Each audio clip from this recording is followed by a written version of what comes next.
नमस्कार दोस्तों, मी Ambedkar YouTube channel में आपका स्वागत है।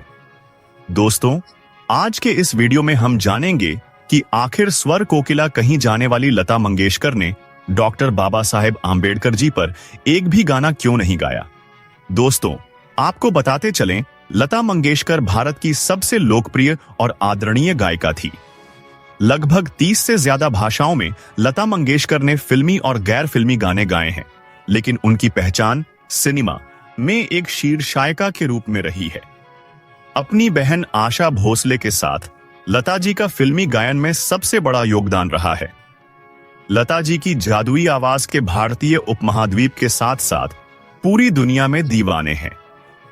भारत सरकार ने उन्हें भारत रत्न से सम्मानित किया था। दोस्तों, लता मंगेशकर ने अपनी पूरी जिंदगी में कई सारे गाने गाए हैं। कुछ बच्चों से संबंधित गाने थे तो कुछ रोमांटिक गाने थे। उन्होंने अपनी जिंदगी में हजारों गाने गाए हैं, लेकिन भारत रत्न डॉक्टर बाबा साहब अंबेडकर जी के लिए एक भी गाना नहीं गाया। क्या आपने कभी यह विचार किया है कि स्वर कोकिला कहे जाने वाली लता मंगेशकर ने संविधान निर्माता डॉक्टर बाबा साहेब आम्बेडकर के लिए एक भी गाना क्यों नहीं गाया? यह विचार आपके दिमाग में शायद ही आया होगा। तो चलिए जानते हैं, लता मंगेशकर ने डॉक्टर बाबा साहेब अंबेडकर के लिए एक भी गाना क्यों नहीं गाया। दोस्तों, लता मंगेशकर ने साल 2020 में 14 अप्रैल को डॉक्टर बाबा साहब अंबेडकर जी को उनकी जयंती पर याद किया था। उन्होंने डॉक्टर बाबा साहेब आम्बेडकर के साथ प्रत्यक्ष रूप में मिले हुए पल को याद किया। लता मंगेशकर ने डॉक्टर बाबा साहेब अंबेडकर जी के 129वीं जयंती पर उन्हें श्रद्धांजलि अर्पित की और लता जी ने कहा कि मैं भारत के महामानव भारत रत्न डॉक्टर बाबा साहब अंबेडकर से प्रत्यक्ष रूप से मिल चुकी हो और यह मेरा सौभाग्य है कि मैंने उन्हें अपनी आंखों से देखा है।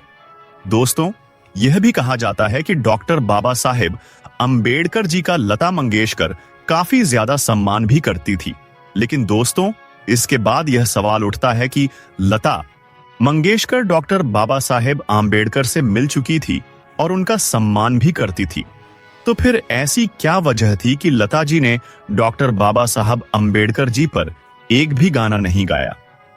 दोस्तों, अगर हम हिस्ट्री में जाकर देखें तो एक ऐसे भी व्यक्ति थे जो चाहते थे कि लता मंगेशकर डॉक्टर बाबा साहब आम्बेडकर जी पर एक तो भी गाना गाए।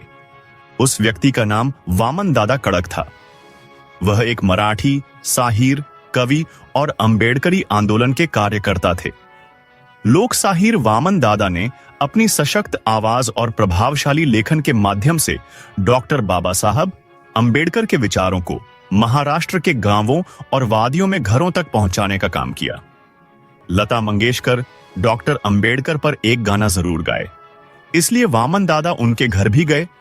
लता मंगेशकर के सामने यह प्रस्ताव भी रखा, लेकिन लता दीदी ने उनके इस प्रस्ताव को ज्यादा गंभीरता से नहीं लिया। वामन दादा को लता दीदी ने भोजन भी करवाया, लेकिन लता दीदी का ध्यान वामन दादा के प्रस्ताव पर नहीं गया और ना ही वामन दादा के उस प्रस्ताव पर लता मंगेशकर ने कोई टिप्पणी की। दोस्तों, इतिहास में एक और ऐसे इंसान थे जो लता मंगेशकर से डॉक्टर अंबेडकर के लिए गाना गवाना चाहते थे, लेकिन उस इंसान को भी निराशा ही हाथ लगी, जिसके बाद लोगों का लता मंगेशकर के खिलाफ गुस्सा और काफी नाराजगी देखी गई थी। एक प्रसिद्ध कवि जिनका नाम रविचंद्र हरिशंकर है, उन्होंने अपनी नाराजगी प्रकट करते हुए लता दीदी को तो इतना तक कह दिया था कि आप सिर्फ मूर्तियों के लिए ही गाने गाइए, आप इंसानों के लिए मत गाइए। दोस्तों, आपको बताते चले, अभी तक कुल मिलाकर इस सवाल का जवाब नहीं मिल पाया है कि लता दीदी ने डॉक्टर अंबेडकर का गाना क्यों नहीं गाया। कुछ लोगों का कहना है कि लता मंगेशकर ब्राह्मणवाद का शिकार थी और डॉक्टर अंबेडकर ब्राह्मणवाद के विरोधी थे। यही वजह है कि उन्होंने डॉक्टर बाबा साहेब आम्बेडकर पर कोई गाना नहीं गाया।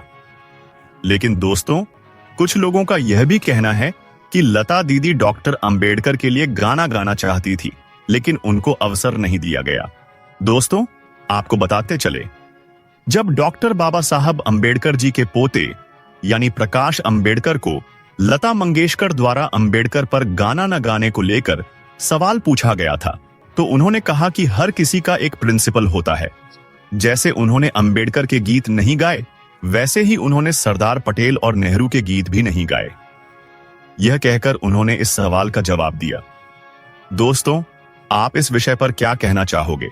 कमेंट करके जरूर बताओ और ऐसे ही जानकारी पाने के लिए चैनल को सब्सक्राइब करो।